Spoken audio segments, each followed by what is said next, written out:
But now it's time to talk about the BBC, because the TV licence fee will rise by just over a tenner next year. It means the licence fee will go up from an annual £159 to £169.50.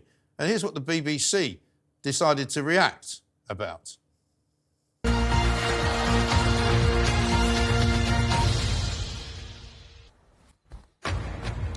Live from London, this is BBC News. Britain's former Prime Minister... Oh dear, that was one of their many news presenters who thought it was a great idea to give the finger to the audience. Unfortunately for her, it was caught on camera.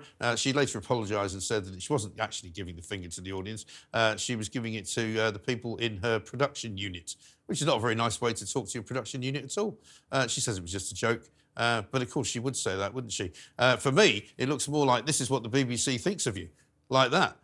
So there. Now, to discuss this, I'm joined by former BBC royal correspondent Michael Cole, who worked at the corporation for over 20 years, bless him, plus former BBC Top Gear presenter Steve Berry, who knows a thing or two about it as well. Very good evening to you both, gentlemen. I mean, they really are giving the finger to us, aren't they? Putting another 10 quid on the licence fee so that they can continue to roll around in obscene luxury in Broadcasting House and up in Salford Quays. Michael, I mean, you know, I don't know whether it's different now from when it was when you were there, but they think they're a law unto themselves, don't they?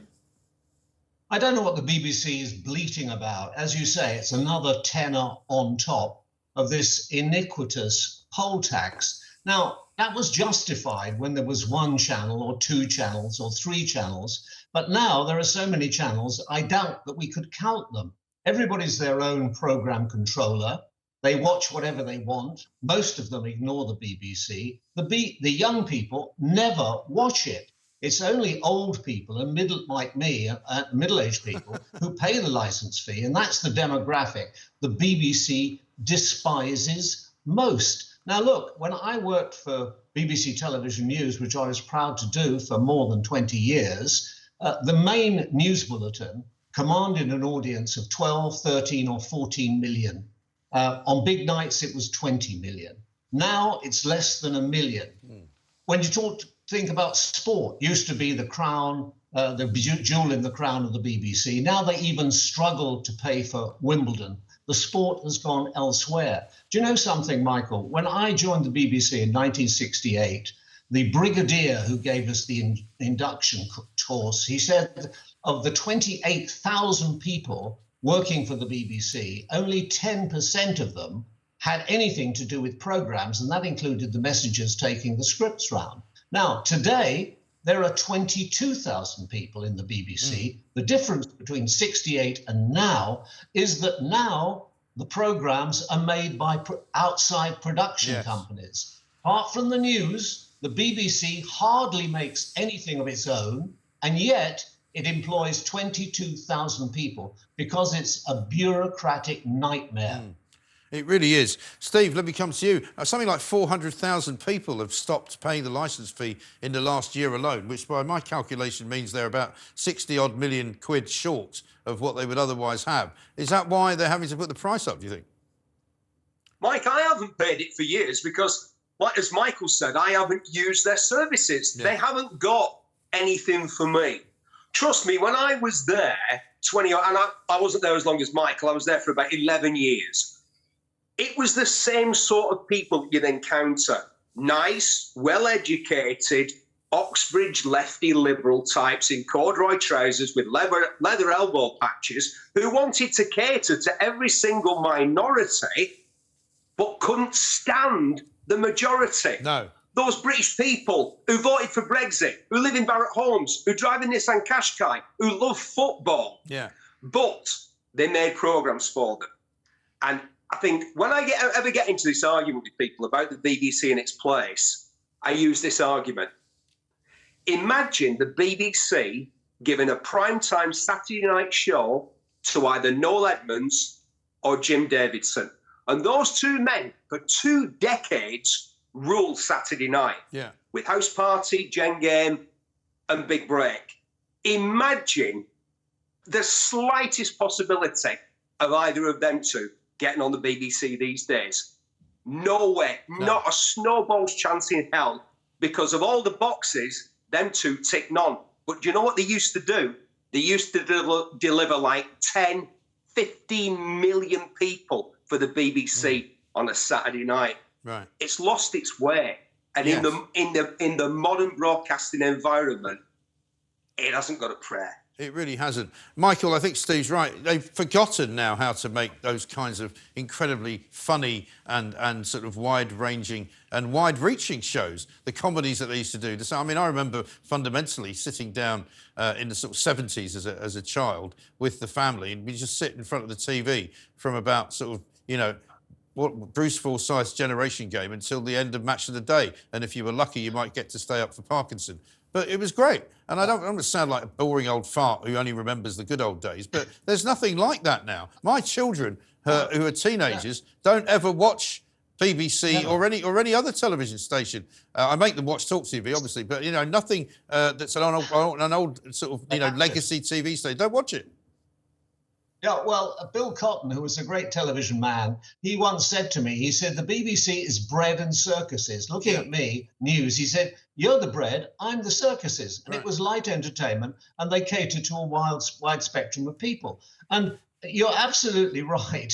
I mean, the man in the hairy sports jacket and the suede brogues going down the corridor saying, you know, do you think it was entirely right what EIEIO said to head of talks in that meeting? I mean, the politics went on. It was like an Oxbridge college. Yeah. And the thing was, they had tenure. They could never be sacked. They were there forever. And most of them had nothing to do with programs and did very, very little indeed. It's an absolute shame.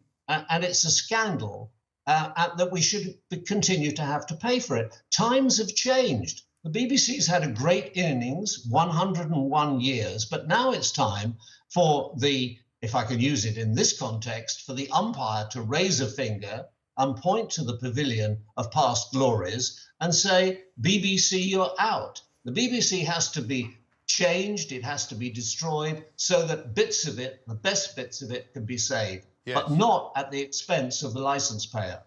Right, absolutely. Steve, let me come back to you. I mean, is there a possible model that they can come up with? Because I notice now, for example, that some of the shows that they do, Question Time being one of them, they put it out now available on iPlayer before it's actually broadcast, which seems to me to be sort of slightly eating yourself. Seems like a bit of an odd thing to do, because you're basically saying to the audience, you don't bother waiting for it to be broadcast, watch it whenever you like. Yeah. Well, they have to. It's not the BBC's fault that they have to move to that model. As Michael was saying, the world's moved on, and it's moved on a lot. I mean, you know, I was there 20-odd years ago. It was completely different. Yeah. There were like 4 TV stations available. There's been a massive change. But people have asked me about Top Gear. They said, do you think Top Gear will come back? And I keep saying no. And the reason I think no is because the BBC is going to have to move to an ad-funded model. It's going to have to get its money from advertisers, the same way everybody else does. And what it's going to do is it's going to find it's in a completely... I've worked in both environments. I've worked for the BBC for a long time. Then I worked in commercial television, where there was a commercial imperative and it was all about bums on seats. Right. Very, very different. And it's going to be very hard for a massive organisation like the BBC to make that change, but it either makes that change or it withers and dies. Yeah. It's over if they don't do that. Yeah, I think that's absolutely right. And we talked about that, the newsreader sticking the finger up. Mariam Mashiri is her name, and she's apologised. And, I mean, I'm not particularly worked up about it. But the same thing happened a while ago, a few years ago, with the BBC weatherman, Thomas Schaffernacker, and he was suspended because he was caught giving the finger to I think it was Simon McCoy, who was sitting on the news. Oh, here we go. We've got it here. Let's have a look. 100% accurate and provide all the detail you could possibly want. I've just seen Thomas Schaffernacker preparing for it, so I'm not entirely... Ah!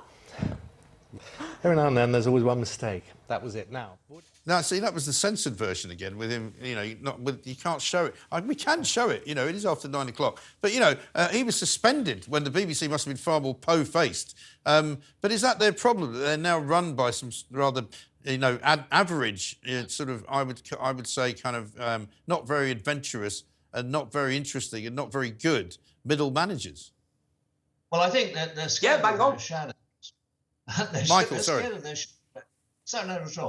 They're scared of their shadows for a start, Mike, But I actually deprecate this rather vulgar American import, the raised middle finger. It is very horrible. You see it, you know, truck drivers might do that to you on the freeway if they think you have pulled out in front of them or something like that. It's really rather horrible. We had a better way of doing things here. I think we probably can remember Baroness Trumpington, who was about 95 in the House of Lords, raising two fingers to somebody whose speech she didn't enjoy. Well, everybody forgave her because she was an old and venerable lady and quite clever as well. But I think it is a vulgar demonstration. I think demonstration of ignorance and a lack of conversation, because at least at the football grounds, when people shout out insults, sometimes they're quite amusing. Yes. And that's all we can hope for. Exactly right.